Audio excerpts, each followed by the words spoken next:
Hi, everybody. Nanette Kennedy here from Humanities Team and the Evolution Revolution. And we are reading The Only Thing That Matters. And we are going to be reading chapter 30 on this October 3rd, I believe. I can't believe it's October already, but it is. Anyway, we're going to go ahead and get started unless anybody has any questions before we get going. Take it away, Linda.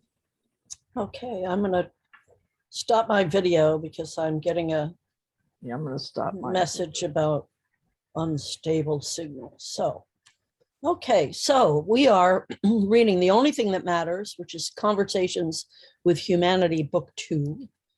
And we're on page 146, which is the beginning of chapter 30. Knowing about the tool and using it are two different things. Please don't be satisfied with simply knowing about this marvelous transformational tool called gratitude. Make a commitment to use this tool yourself.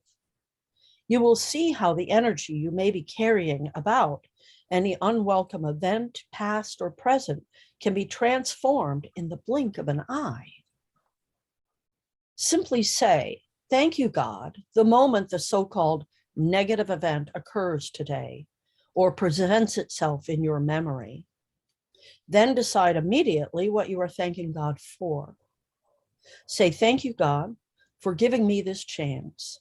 Yes, even one more chance to heal my thought about that, or to change my old story, or to release my fears around," or however you want to use this reliable repetition of a revolving emotion. Decide then and there who you are and who you choose to be in relationship to the event or circumstance currently arising. Here now are some additional examples of how you may wish to use the tool of gratitude to allow you to focus your daily life more clearly and consistently on the only thing that matters. The morning prayer.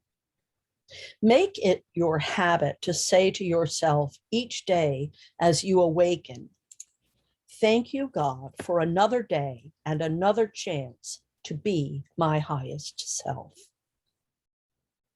Do this first thing before thinking or doing anything else. After a week or so, it will become second nature. Saying this as you are rising is a wonderful way to plant the seed in your mind as a first thought that life is something to be grateful for precisely because of the opportunity it gives you to move into the next greatest expression of your highest idea about you. It tells your mind that you know that the day's events are about, even before they occur, and that this knowing allows you to be grateful in advance for what will follow. Such an announcement does more than merely put you in a good frame of mind. If you believe that what you thought about life has at least some effect on how life plays itself out, you must surely see that beginning each day with such a remarkable statement of faith in the process of life itself becomes formative in the process of life itself. It has been said that life informs life about life through the process of life itself. If this is true, and it is, you are doing more with this little morning prayer than saying what you expect. You are declaring what you choose to co-create. Such a declaration is neither pointless nor meaningless. The solution prayer.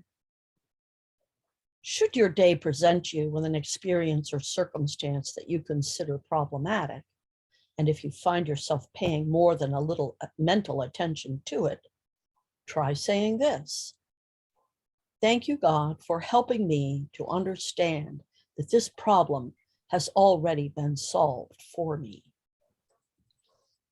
This is one of the most powerful prayers you could ever use, because it presumes the outcome. It is not a request or a supplication, but a pure and simple statement of assumed awareness of what is so. Praying a prayer of supplication declares your lack of assurance regarding results. It is not necessary to ask for something you already have. Therefore, if you ask for something, you are as much announcing that you may or may not get it. Saying thanks for something before you get it is a declaration of absolute clarity that you are going to receive it. This shift of energy is neither pointless nor meaningless. The perfection prayer. Whatever shows up in your life, allow yourself to see the perfection. Express your sincere gratitude at this. Thank you, God, for the perfection of this outcome, of this moment, and of my life. Try to remain in that state of gratitude until it becomes really real, not pretend real. This is about calling forth a feeling.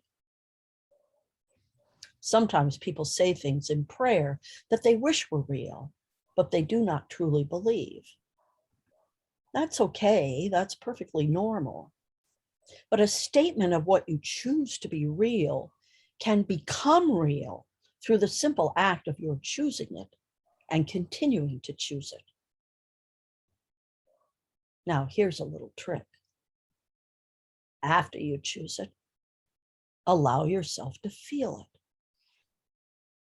Close your eyes, open your mind, and allow the feeling of perfection regarding the moment and your whole life to permeate your entire body. Breathe slowly and deeply. Nice, long, easy breaths. 3 times as you do this. By the end of the 3rd breath, you should start to feel the peace of perfection. If it helps, picture a soft golden light surrounding you while you do the breathing.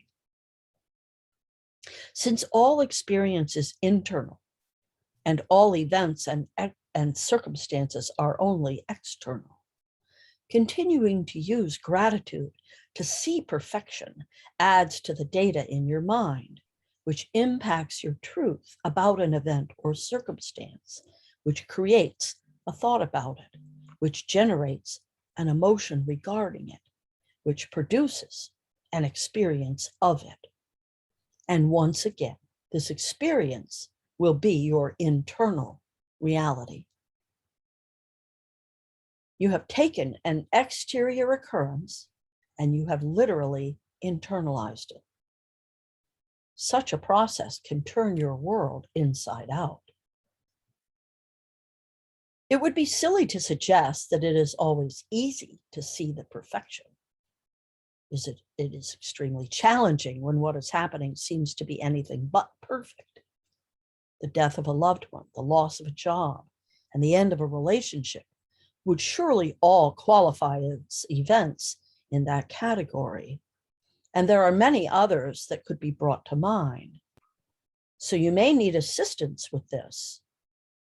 And where can it be found? Try this. It is the theory here that one's idea of perfection is going to depend a great deal on one's idea of the self and on one's reasons for being on earth. It is these ideas that produce one's understanding of divine perfection, one's clarity about what one desires, and from this, the mental peace that creates the end to struggle and suffering, an outcome for which all humanity yearns. These thoughts must come first. You must be clear about your idea of self and your reason for being on earth, or placing labels of perfection on calamitous events will only anger the mind and shut it down, turning you away from the only thing that matters. End of chapter.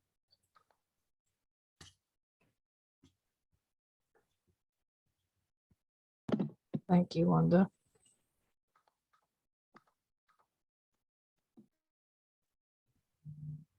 Who'd like to start?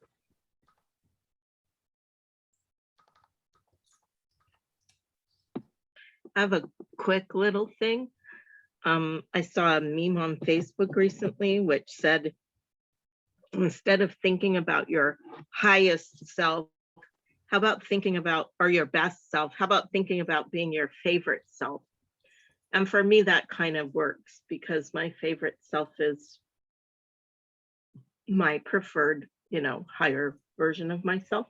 Anyhow, I like that because to me, it injects a little fun into the whole thing. Like my favorite self wears the bright colors and the, pretty things that make me happy, and also spreads love around as much as possible. And I think that a lot of times with spirituality, we get caught up in seriousness, as you all know. So anyhow, yeah. I also do say that thing in the morning, though, about thank you, God, for another opportunity to be my best self and have a positive day. Mirko's hand is up, so I'll stop. Okay, Mirko.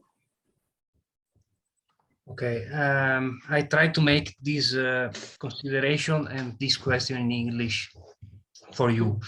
My consideration is the very last statement of this chapter is very important for me. When Neale say that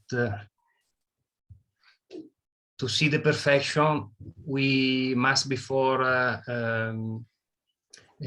be clear about who we really are. And why we are here. This is very important for me. The question is for you. I'd like to ask you if you want to respond to this question. That deciding who we are, who we really are, and why we are here, for me, today is very important because I hear every day in my life and in my work talking about leadership and what mean to be a leader, especially for when we talk about women, because today we are looking at women that are we are talking very much about women and the necessity to put women in place of power in the future. So my question is, I was, I think 2 days ago, I don't know if you know the authors, the Italian author of the 15th century, that is his name is Machiavelli, and he wrote a book that even today is very known when we talk about leadership, because he said that it's better for a leader to be feared than to be loved. And many managers, many entrepreneurs that I don't agree very much with this statement, but nearly everyone that I talk with, coach, etc., they are saying that in many cases they are saying that it's better for a leader to be feared. Someone say that it's better to be balance to be feared and to be loved. Nobody say that a leader has to be loved.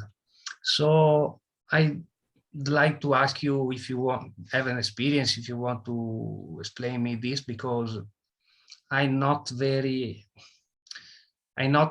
don't agree with the idea to be feared, but I realize that when I say this, like I have said in past meeting, people ignore you because they think you are in a fantasy world with the talking about love, many people are critics in this day, also with me, when I say that we are all one, etc., because in fact they think is something not true, something new age, etc. Say this, I want to ask you this question: what do you think about the leader? If it's true that a leader is better for a leader to be feared, to have a fear about the leader, or to be loved, or whatever. Okay, Mia. Thank you. Go ahead, Romy. I think first of all, for me, when we lead something, I think for me it's very important the word service, that we serve each other. If we are leaders or no leader, it's not so important, but even if we are together, we have to serve each other. That's the most important. And then I think if we serve each other in a good way, the other things comes within. I think I also say for me it's something difficult to fear. To work for something I fear, I never would work for him. Then I say, oh no, it's not. And if he behaves the way that people will fear him, then I'm away. I'm not on a place where people have to make themselves respected by fear, by an art of a way of acting that's fearful for other people. That's not a good base to work together to come to a good result. Also, even when we are in difficult situation, I think it's communication, it's key. And I think for me it's a leader. It's not this outstanding whatever, here is the leader and down there are the ships or so. It's just the people. It's also the coordinator, or it's the person who holds everything together. Who cares about the people, who really cares about. I think for me it's to be the leader. It's very much to care about people, to love people, and then to go for the purpose we are going for. Yeah, that's it. Yeah, I would like to add the very important word that you said in there, Romy, is respect. People think that they need to be feared to be respected, and that is total bullshit. Pardon my language. You know, that it's very old paradigm thinking. Machiavelli was written in, I don't know if you said the 15th century or the 1500s. It's like, yes, that is the way that things were done there. You used fear to inspire respect, but you can use other ways to inspire respect. A great one I have found is respect. If you respect your team and they know that you trust them, then they will do their best for you usually. And the example I have from my life is when I was working at a big law firm back in New York, and I was one of the people on the desk who sent out like the word processors to go work with the attorneys. And there was one of them who had a lot of attitude usually. And when I had to give him an assignment one day, and I just walked it back there and said, you know, hey, Roger, sorry, I got to send you out. You're the only one left. And he was just like, for you, darling, anything. And that's because I inspired respect through respect and affection. I mean, love. You know, I treat everybody the same. That has been remarked upon in jobs I've had. Like when I was leaving a job, the mailroom guy called me in, and he used to call you in to scold you if you did something wrong on a package or something. So I was like, oh no, my last, you know, scolding from Alex. And he called me in and he said, I just wanted to tell you, I'm really sorry to see you go. It's been a pleasure working for you. And I really appreciate that you treat everyone the same, from the guys in the mailroom to the people in the president's office, which is where I was working at that time, you know. And it never occurred to me that that was something that deserved remarking upon, you know. Of course you treat everyone the same. In my vision of the world where we all love and respect each other, like people say respect has to be earned. No, in my world, respect is given. It can be lost. You can lose it. But by the default setting, you know, I approach everyone the same, which is with the same level of respect that everyone deserves, whether they are the president or the, you know, so whether they're leading the team or on the team, that's how I approach everything. That's all I wanted to say. Thank you. Linda? So, couple of things come to mind. Number one, Machiavelli was an atheist. So his teachings and philosophy don't involve God or oneness or the fundamental principle of love that is God and oneness. So I don't really think that his teachings are even appropriate for our conversation here, because he was not speaking from a place of oneness in his philosophy. The other thing I wanted to say is that when you move into the new realm that we're trying to move to, love and fear are the same, because in the world of oneness, everything is connected. And fear is in this 3D world is merely an expression of a lack of love or a lack of understanding of love. That's all fear is. It's not a thing of its own. People think that it's a thing of its own, but the only thing that is a thing of its own is love. That's the only thing. That's what binds us. That's what is that's what is animating us even. It's the love of divinity that animates us.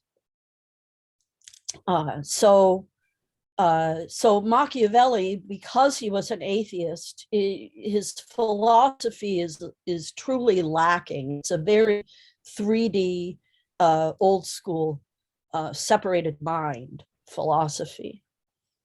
The other thing I wanted to share is that you guys know I'm a numerology freak, and I took these 3 prayers of Neale's and I ran them through the numerology calculator. And the first one, thank you God for another day and another chance to be my highest self, is an 11. Which is a master number. Thank you, God, for helping me to understand that this problem has already been solved for me, is a 9, which is the highest frequency in a single digit. And the third one, as it's written, it was not a number of power, but with a little tweaking, if you were to say, thank you, God, for the perfection of this outcome and of this moment and my life, that is also an 11. Or thank you, God, for the perfection of this outcome and my life is a 9. So I'm very curious what that third one came to without the tweaking. Let me go run it again. I think it was a 4. But let me put it in again and just make sure. Thank you. So 11 is also the master builder. So what that means is that when you say that prayer in the morning, it's like you're sort of actualizing that vision. It's even stronger. I would say that's probably about the strongest. Right. 22 is a master builder and 11 is just builder. Anyway, it's a actualizing them energy. Yeah, exactly. Yes, I was right. It was a 4. Well, see, now 4 is kind of a stability number. So I kind of like that number 2 for that, because you and I are different in that you want things to always be 9s, but I sometimes appreciate the energy of the less powerful numbers for what what it is. Linda, by the way, the software you use is just available somewhere, or? Yeah, it's just a website. I'll put it in the chat. Oh, that's nice. Yeah. Were you going to add something else, Romy? Yeah, I did listen what Mary said. She said to treat everyone the same. It's for me something called it's everyone the same, but everybody is a little bit, it's not everybody is the same. So I think for me, it's the way to treat everybody the way it's good for him, or it's good for, that would resonate with me. But because some people you have to treat this way and some people you have to treat this way. Yeah, that's just Approach Okay. with the same respect. Is that better? yeah, okay, yeah. Now I can go with that. Yeah, And Linda, thanks for the link. I was going to say, Ariana, did you want to say something? Yes, I would like to say what we are talking about, how important is love, because I watch on YouTube Sadhguru, and he said that what the only thing that he does, that all these volunteers work for him, he said he only loves them. And they are also committed and so on. He said only the love, nothing Who said this? else. The love, that he only loves people. And I don't know, in books of Neale Walsch, it's written that it's good to read Chopra. I know that there is one book, Leadership with Soul, but I have bought this Okay. and gifted, and so I don't know the content of this book, but I think maybe some answers, if somebody read this, can be found. Yes. Well, over. Thank you. Mm. I, listening to this and while we were reading this, I was reminded of, I was probably in my mid-20s, mid to late 20s. And I was working in a restaurant as a server. And the owner of the restaurant used to be a quarterback for the Cleveland Browns 50 years ago now. But he was probably in his 60s when he was this manager.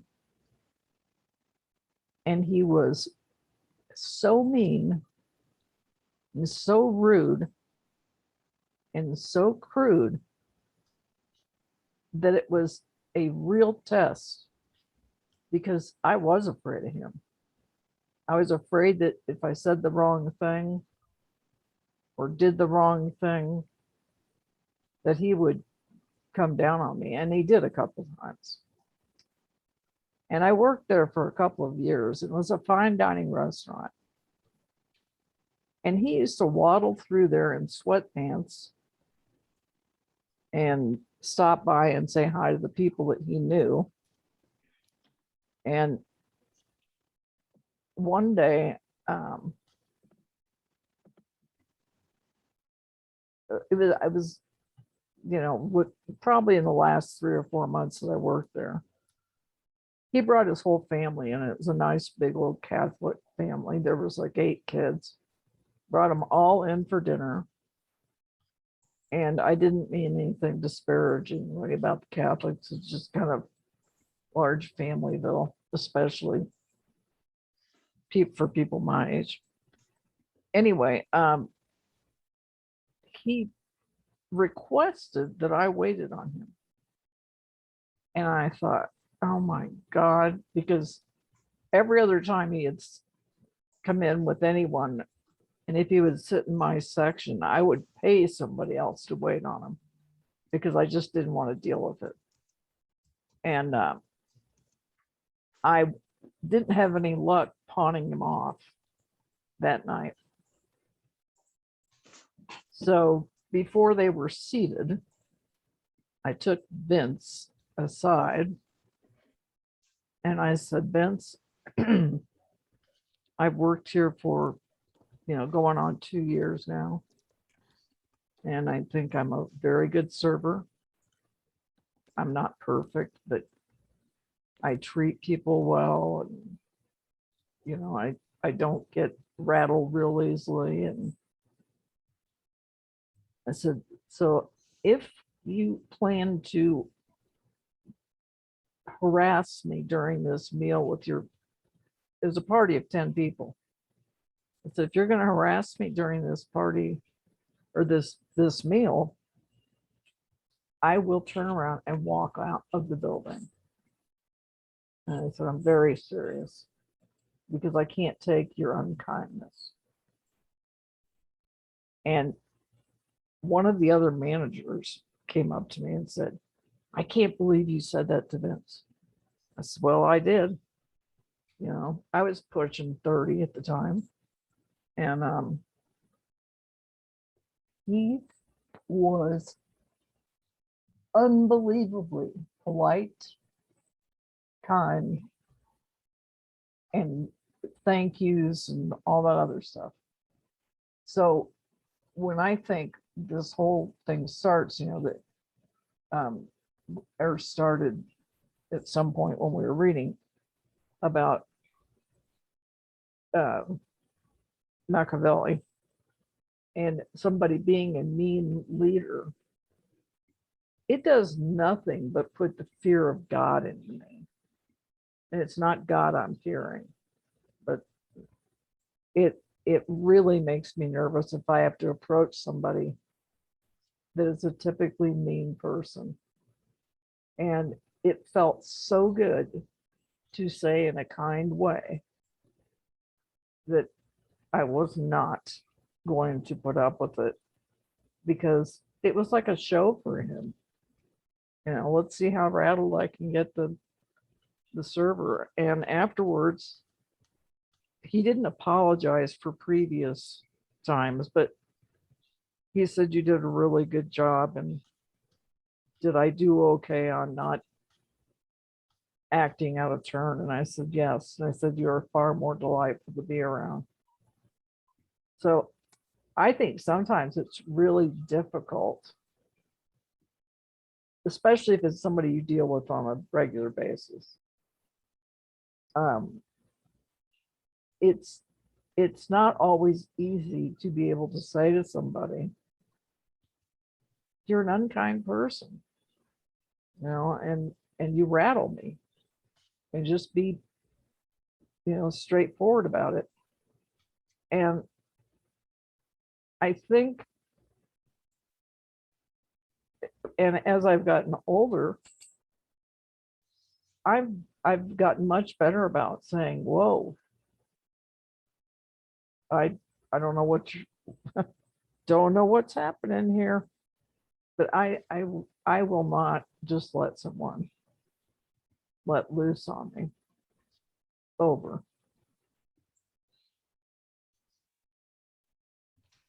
And I don't think it brings out the best in workers. You just showed why. Like, especially if you're a waiter and someone rattles you, you can drop things and make more mistakes. I know I make more mistakes. That's the main thing. So I don't think it's even an effective strategy, really. Yeah, I couldn't agree with you more. Yeah. Don't you dare drop a tray. Those things cost blah, blah, blah, blah, blah. Well, what are you going to do? You're going to go drop a tray, not on purpose, but you're so focused on not dropping a tray that, and I think that's the way the world works, is when you treat people in a really angry manner. Oh, I'm trying to think of something my mom used to say, what you plant is what you get. And so if you plant kindness, you receive kindness. If you plant hatred, that's what you're going to get back. And it works. But anyway, were you going to say something, Romy? Okay. Anybody else? I like all your opinions, because I agree, especially with the idea that Machiavelli is very, very past, and today we need to look at something new. That is the point that I was making when I talk about women in place of leadership. To be honest with you, I didn't experience women in leadership, talking about women, and much less men. Women in position of power better than men. No, in my life, no, because I had my mother that I don't know if it is important to talk about this in this program, but I suffered a condemnation some years ago for my mother and by a woman that was a judge, because for not a very important thing, but in the end I suffered this. For all my life I have this situation to manage, and all for, in the end, not for the thing, for the subject of this trial, but for use power over me, and this was we are talking with Neale that every behavior is based honoring a belief that people had, even leader.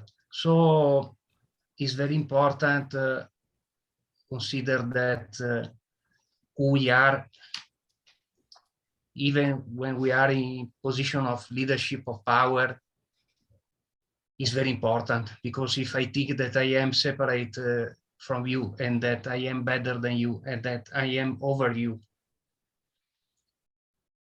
we create the world that we are seeing now today. Especially in Italy, I can say to you, in the South Italy, especially, there is a thing that I think you know, is called mafia. Is the reality of every day here, out of the door, in every situation. Especially when in the institution, when you, in theory, think they are good people, the reality is another thing. Because this is the way you have to be feared by them, and the way, especially in South Italy, but all Italy, but especially here, work in this way, especially in position like judgment, like military, where I hope in the future to see a new way, or eliminate at all this idea of judgment, because is a business, is not more a necessity today. Today is really become, with all these attorney, this thing is really a business. I have experienced this to find myself in this business, and I never think in my life, because I am a very timid, very calm person. But if you don't stay under these rules, now today, actually, I am a criminal for this world, and for stupid things, and the thing that I didn't do at all. But what I have remembered from this experience is what the chapter say, that today I am very grateful, really, not by knowing but experiencing this, grateful for this experience, because I see really what is behind all the information that are around in television, etc.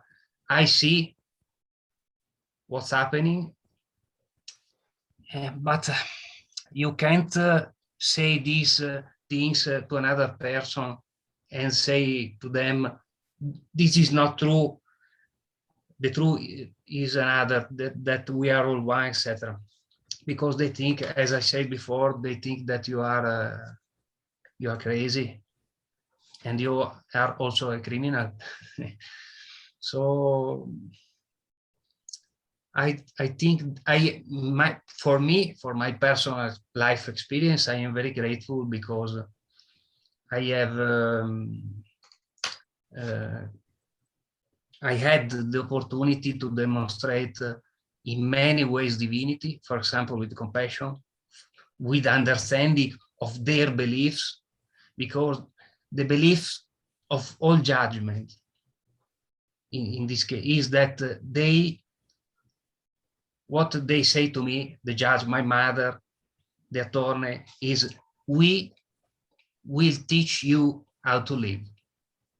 And when was the moment, is not important for me now. I'm not angry. But when was the moment for me to respond, to put the proof of my innocence? The judge, the woman, said to me, it doesn't matter for me. And she didn't take the proof. She judged me without the proof. So I went to the European Court in Strasbourg, in France. And another woman said to me that my case was not important. And this is a thing I think many people can suicide for when you arrive to lose everything for this mafia. This is mafia. This is not justice. But as the chapter say, I for my luck, I think I read the book of Neale during the trial.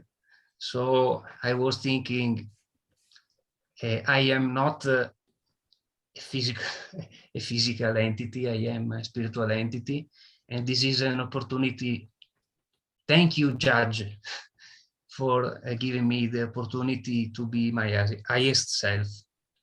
Today I am here. Life go on, but I think that we are, especially when we talk about who we really are, is important for me.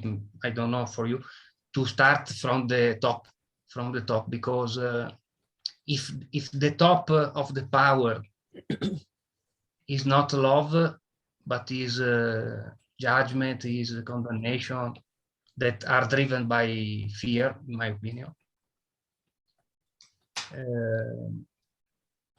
we can't move forward in this evolution process.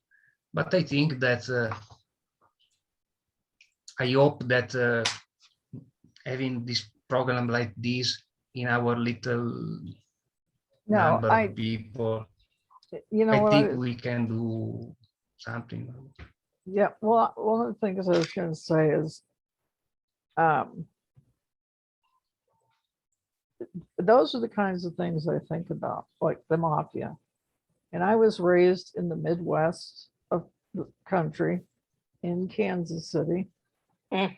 And it was a huge mafia city. Yes. Still is. That's where my family was from. Really? Yes. And Yes. I mean, my father chose not to be involved in that world, but he could have been. There were connections. Oh, And yeah. I really am very happy that he made that decision. Yes.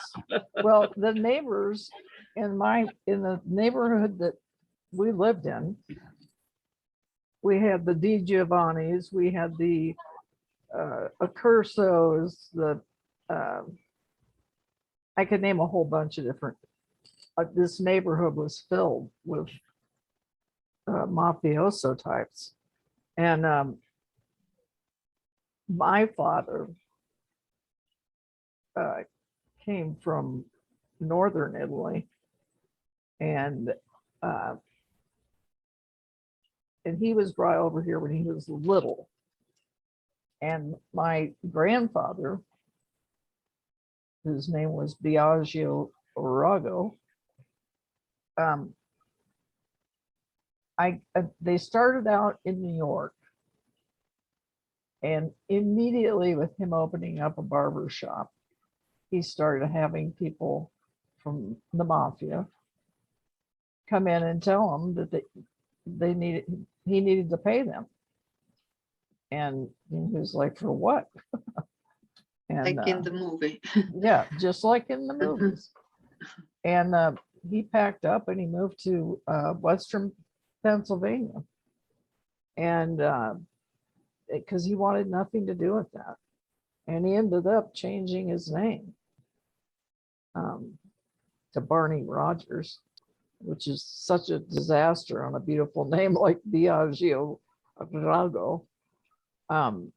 But he wanted nothing to do with that. And I can remember when the Godfather came out. It was such a compelling movie. It was hard not to watch it. Mhm. And but I remember thinking, oh my God, and those people live all around me. Those kinds of people. And I can remember some pretty bad things that happened in Kansas City. And it was at the hands of the mafia. But that's all I've got to say about that. I wanted to just address quickly Mirko's comment about women in power, and like there's an expectation sort of that women might be somehow better than men, and they haven't been. And I think the reason why is you have to consider that women who have attained powerful positions under this paradigm have to do it by practicing the same kinds of, for the most part, not always, but they have to play that game in order to win. And so they're, often just, it's the same, Now, as things are changing, hopefully there will be a new paradigm that will envelop these kinds of values that we're talking about, and maybe everyone will get a chance to, express them, men and women and non-binary people. That's all. I'm done. Yeah, I agree with that. And it's gotten better, but I do know that I've worked for some women who were real jerks Mhm. because they're trying to be respected, and it's just not necessary. But the women that are in the workplace think that they need to compete with the men, which Mhm. to some degree they are, and they feel like they've got to be, excuse my language, but a hard ass like some of the men are, and Mhm. that's what causes the trouble. And I think with oneness, not everybody's gonna follow that train. And a lot of people think that, in fact, there's been a lot of discussion about how oneness needs to be, I forget the word that I'm looking for. It doesn't need to be changed, but it needs to be better explained. Because a lot of people think oneness means sameness, Right. No. and it has nothing to do with that. Annette, I think that in the book that I don't have, but one day I hope to have the book, The Essential Path of Neale, when he put many articles on this subject of oneness. I think that the better way to explain to another person that don't agree on this idea is the phrase that he used is a question that say, is I try to say in English, is there something over there that I can see over here? And I think if you understand this question, for example, when you have to judge someone else, not only in a court, but in our life, when I have to judge Mary or Romy, I can say, is there something over there that I can see over here?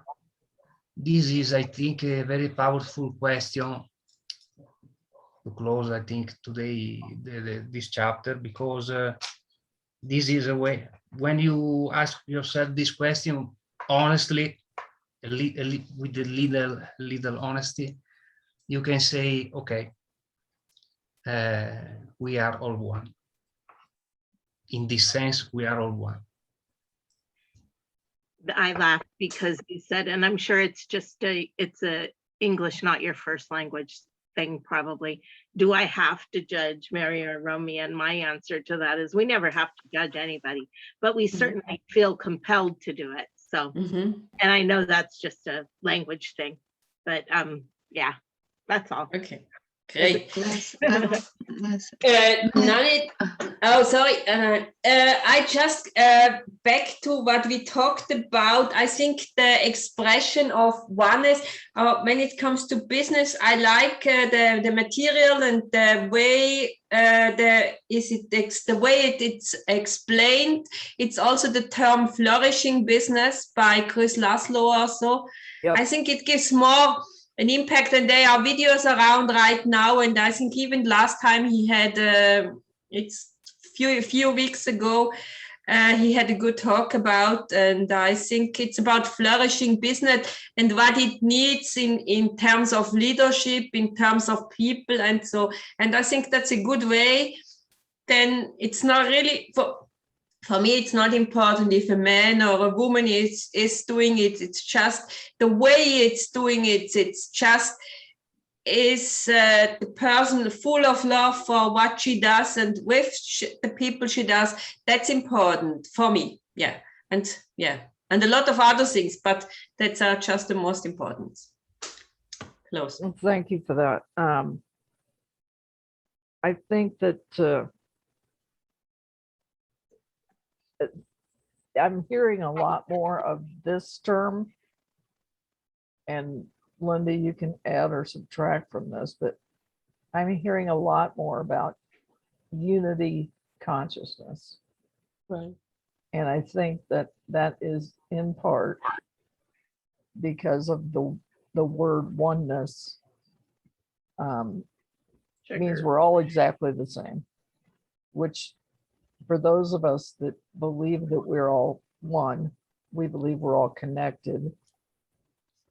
We don't have that trouble, but trying to explain it to somebody who is, let's say, new to this thought, I can see very easily why. Yes, Mary, go ahead. Unique expressions of the one thing. Yes. Right. Right. Just came to me as a very simple way to explain it. Yes, the wave and the ocean is the example that Neale used always. Yeah. But We're all drops of the ocean. I can say that even yesterday, for example, I was talking with one is an entrepreneur with Telegram. I only have put a quote on this subject of oneness. And this entrepreneur, one coach and another person, I can't say what they answer to this quote. I can't say this what they say, but was only a quote. So I think that people, when you what at least in my experience, when you talk about these things, people are very reactive. They don't want to even to understand or to let you explain.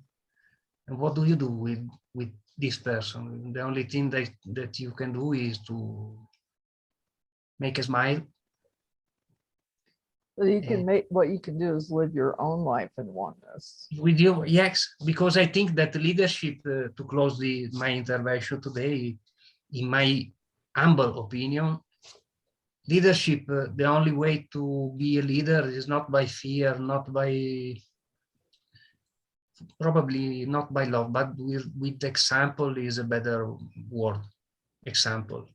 If you do what you say that you want to do, that you are going to do, if you are a demonstration of what you are saying, I think that in many, not only in business, you are a leader. And even in this way, even your enemies can respect you because they think at least he's doing what he's saying. I agree. My And on opinion. that, we need to wrap it up. Linda, do you have are you being late for your next thing? Yeah. Okay, well, May I say only one thing? okay, well, let's say goodbye to I'm Linda, 'cause usually she's gotta very leave. short, if Okay, I can.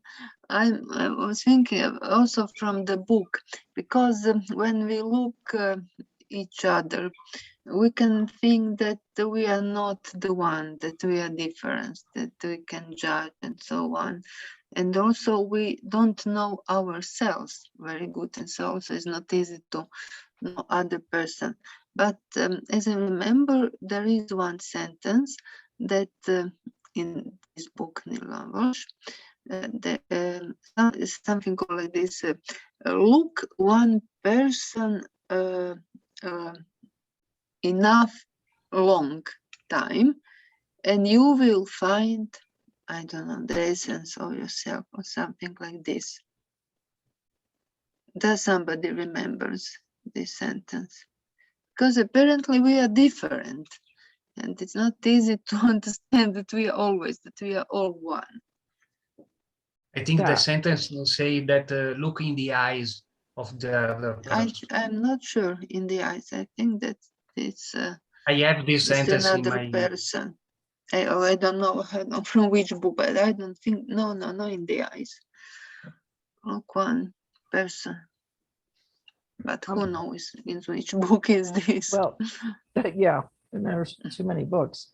Mary, Mary, would you like to do a short wrap up here? I would love to. I'll keep it as short as I can. Okay, So here we are, our divine. We are all our own individuated expressions of the divine, the all in all. And that is how I understand oneness and how I think it makes more sense to explain to others. If they don't believe in the one, the all in all, I praise it as life sometimes, or the universe instead of God, for people who are reactive to that term. But even like from physics or whatever, there's the quantum field, there's an energy field, and we're all it's like we're all different blips of energy. Everything is energy. It looks like matter, it looks like solid stuff. It's all like whizzing atoms and stuff. I like to think about that stuff sometimes. We're all made up the same way, and we're all just blips of the energy that makes up everything, right? So here we are, 5 little blips now, I think, because Linda's blip had to go somewhere else. We're going very soon. And we are here in this space considering things like oneness and love. And everybody thinks about love, however they think about it. Oneness, it is sort of a specialized topic right now, and not everybody is in these conversations. And it's beautiful as we try to bring those conversations to others who are open to them and try to phrase things in a way that they'll understand. And sometimes it hits the mark. I've been so happy recently at work. There's a student, we are so on the same page. Other times it's like, okay, we'll let that one go for now. maybe another time they'll be ready.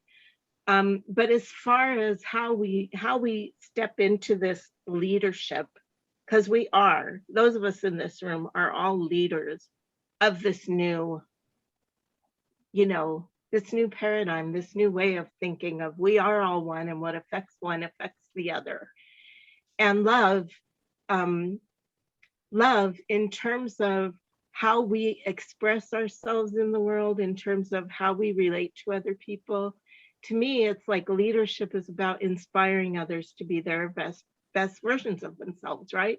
Like Neale would say, if we're all out there trying to be our greatest, grandest version, blah, blah, I never remember the quote. Isn't our job to inspire others to be their greatest, grandest versions? And maybe not judge what they are calling their version in this moment. I mean, I think not judging Anne who's not here, I forget her name. Derby. Yeah, her.